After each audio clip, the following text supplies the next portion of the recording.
ना अपना टिफिन, दिखा आज क्या बनाकर भेजा आंटी ने। क्या भेजा होगा, शाम को तो सब्जी के नाम पर बस बैंगन ही बचे थे घर में, तो वही बने होंगे और क्या। क्या बैंगन? यार आई लव बैंगन, और वो भी आंटी के हाथों से बने बैंगन तो मेरी जान है जान। तो काव्या अपना टिफिन छोड़कर गरिमा का टिफिन खाने लगी और फिर खाते हुए ही उसने गरिमा से कहा, ऐसी क्या देख रही है, मेरा टिफिन भी खोल जल्दी, पता नहीं सुनीता दीदी ने क्या बनाया होगा आज। काव्या के कहने पर गरिमा ने उसका टिफिन खोला तो उसमें बढ़िया पनीर की सब्जी और उसके अलावा भी काफी कुछ था, जिसे छोड़कर काव्या गरिमा के टिफिन का सादा सा खाना खा रही थी और ये देखकर गरिमा बस मुस्कुरा रही थी। दरअसल काव्या बहुत अमीर घर से थी, जबकि उसकी पक्की दोस्त गरिमा बहुत गरीब घर से थी। दोनों एक ही कॉलेज में पढ़ती थी और बेस्ट फ्रेंड्स थी। गरिमा के पिताजी ने बड़ी मेहनत से पैसे कमाकर गरिमा का एडमिशन इस महंगे कॉलेज में कराया था। उधर काव्या के पिता एक बड़े बिजनेसमैन थे, तो उसे किसी बात की कमी नहीं थी, लेकिन उसे अपनी अमीरी पर बिल्कुल भी घमंड नहीं था और उसकी यही बात गरिमा को सबसे ज्यादा पसंद थी। अच्छा सुन ना, तू शाम को क्या कर रही है? मेरी 2-3 मीटिंग्स हैं यार, अब्रॉड से कुछ क्लाइंट्स आ रहे हैं, तो यही करीब 5-7 करोड़ की डील्स फाइनल करनी है मुझे आज। Any how. बाप रे, इतना सारा काम, तो फिर तू तो रहने ही दे।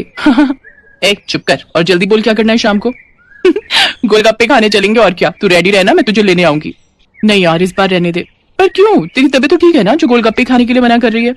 अरे वो बात नहीं है, दरअसल इस बार मेरी पूरी पॉकेट मनी खर्च हो गई। हरियाली तीज आ रही है ना, तो मैंने माँ के लिए शॉपिंग कर ली। अगर मैं उनके लिए साड़ी नहीं लेती तो वो खरीदने वाली नहीं थी।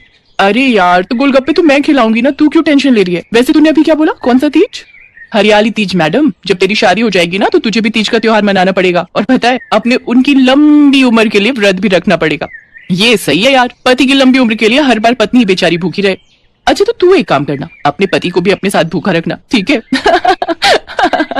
गरिमा के इस बात पर दोनों खूब हंसे। गरिमा बहुत मजाकिया थी और काव्या को उसकी बातें बहुत अच्छी लगती थी, लेकिन फिर गरिमा की हंसी को किसी की नजर लग गई। एक हादसे में गरिमा के पिता रमाकांत का देहांत हो गया और इस हादसे के बाद से गरिमा बहुत गुमसुम और शांत रहने लगी। काव्या उसका दिल बहलाने की बहुत कोशिश करती, लेकिन गरिमा अपने पापा के चले जाने के दुख से बाहर ही नहीं निकल पा रही थी। कुछ दिनों के बाद गरिमा ने कॉलेज आना भी बंद कर दिया। काव्या को उसकी चिंता हुई तो वो सीधा उसके घर पहुंची और फिर, गरिमा कैसी है तू? काव्या आजा बैठना।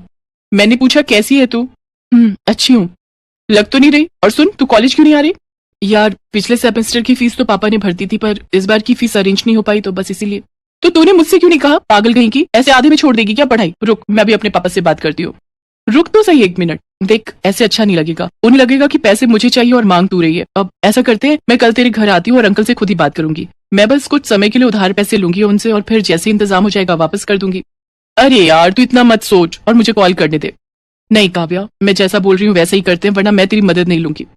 गरिमा की बात सुनकर काव्या चुप रह गई और फिर वो कुछ देर उसके साथ बैठकर वापस अपने घर चली गई। लेकिन फिर अगले दिन कॉलेज में सारा दिन काव्या गरिमा का इंतजार करती रही, पर वो नहीं आई। तो वो फिर से गरिमा के घर गई, लेकिन वहाँ घर के दरवाजे पर ताला लगा देखकर वो हैरान रह गई। उसने गरिमा को आवाज लगाई, जिसे सुनकर पड़ोस के घर से एक औरत बाहर आई। तुम काव्या हो क्या? हाँ आंटी मैं काव्या हूँ। वो गरिमा कहाँ गई और ये उसके घर पर ताला क्यों लगा है? उसका घर नहीं बेटी, वो बेचारे तो यहाँ किराए पर रहते थे, मकान मालिक को किराया नहीं दे पाए तो मजबूरन घर खाली करना पड़ा। अरे पर वो लोग गए कहाँ?